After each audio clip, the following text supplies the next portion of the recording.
What is up, guys? It is Carly here bringing you day number 9 of my 25 days of Christmas horror. And today I'm going to be talking about one actually from this year, 2024, and that is Curtains for Christmas. Yes, this is another one by Steve Rosinski, who I just talked about Amityville Christmas Vacation 2 reviews ago, I believe. Yeah, this is another one of his Christmas horror movies, and this one runs about 70 minutes, so longer than Amityville, which was only 47 minutes, but still pretty short and to the point, which, again, I appreciate that Steve's movies are all to the point. He doesn't put a bunch of, like, extra bullcrap in them to try to make them longer, because for some reason, independent filmmakers, I don't know, I guess it's just a self-conscious thing, they feel like they have to, like, pad timing in their movies, and they end up putting just too much filler or too many characters or just too much going on in their films, and it can make them kind of muddled and messy. Steve does not really do that, and I appreciate that because I think it makes his movies stand out, and makes them all the more watchable and rewatchable. You know, like a lot of these films I think do suffer, like lower budget films suffer from being like good one-time watches, and then people don't really feel a need to go back to them again, where with his films, like, I do find that they have rewatch value, so I like that about him. But anyway, this movie follows Holly, who is a girl that loves Christmas. She's really into the season, and she especially loves Christmas cheesy Christmas movies. So in the vein of the Hallmark films, essentially. And in this movie, they are watching a movie called A Cheesy Christmas. That's simply what it is called, which Steve did go on to make that into a small little movie. That one does not run very long at all, but he did make, like, its own thing out of that and did it sort of in respect to, like, WNUF with commercials throughout it, which I'm actually in that one as one of the commercials. So, you know, if you ever pick this up, maybe pick up A Cheesy Christmas too, as it's a companion piece. That one came out this year as well. So he makes movies, makes them good, and then pops them right out, which is awesome. But anyway, so, you know, she loves Christmas movies. She's a sucker for them. She is missing that companion in her life to really share that joy, and that's all she wants. She's pretty lonely. She doesn't have family. It doesn't seem like she really has friends or anything like that. And she just wants her life to be like these Hallmark movies. And she meets this fella named Jay and decides she deserves to be with him, and she will do whatever it takes to be with him and live happily ever after. But obviously that is not how life works, because life is not a movie. So that's essentially the plot.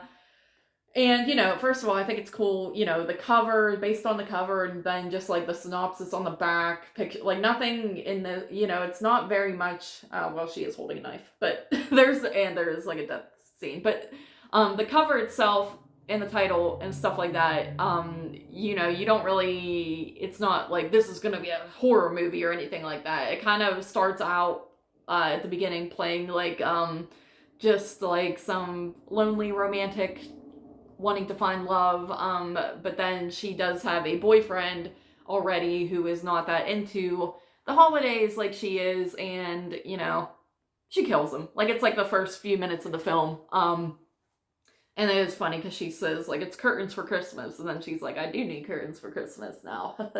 It's the title of the movie in the movie, and I think Amityville Christmas Vacation did that too. Steve is a big sucker for cheesiness like that, where it's like, oh, they said the thing in the title of the movie in the movie, yay. And I always think that's funny too. But anyway, so then she meets this guy, and she pretty much she snaps at the beginning, and then she's, like, slowly kind of unraveling throughout the film. I think both these guys, once again, do a very good job. Like I said, they are husband and wife. Aileen Isley is the girl that plays Holly. She's great. I've worked with her before. Very nice lady. I've worked with Steve briefly too, and he's super nice. They're always a pleasure to be around, and again, their chemistry comes off very well in their films, and it's definitely a different type of movie than what Amityville was. This one, you know, has more characters and stuff like that. You could tell, like, you know, just a little bit more time was probably put into the storyline of this, where Amityville, I think they did like, that was just like a kind of last minute movie they ended up making, and it turned out great. But this one also has people like Jessa Flex. Who else is in this? David Dietz, is that how you say it? I don't know if that's how you say your name, David. I think it is, but he's great in this. And then Andrew, I forget his last name, but everyone in this is just really good and works well together.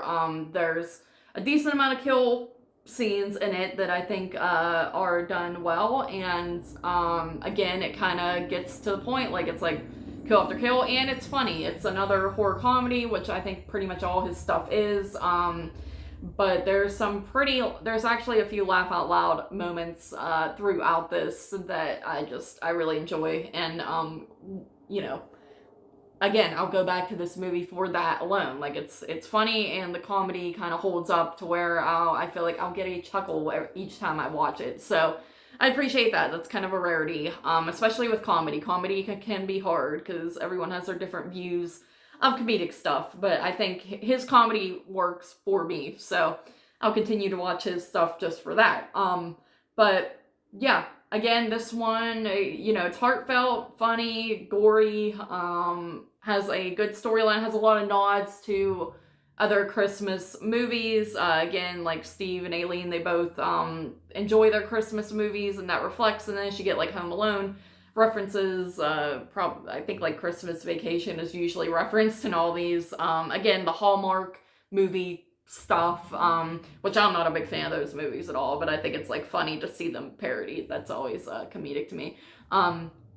But yeah, there's a lot, and it's again got the good Christmas atmosphere. He again, I don't know why I always have to have a stroke, at least in every video, but he gets like some good B-roll of just the mall around Christmas time and the town that he lives in around Christmas time.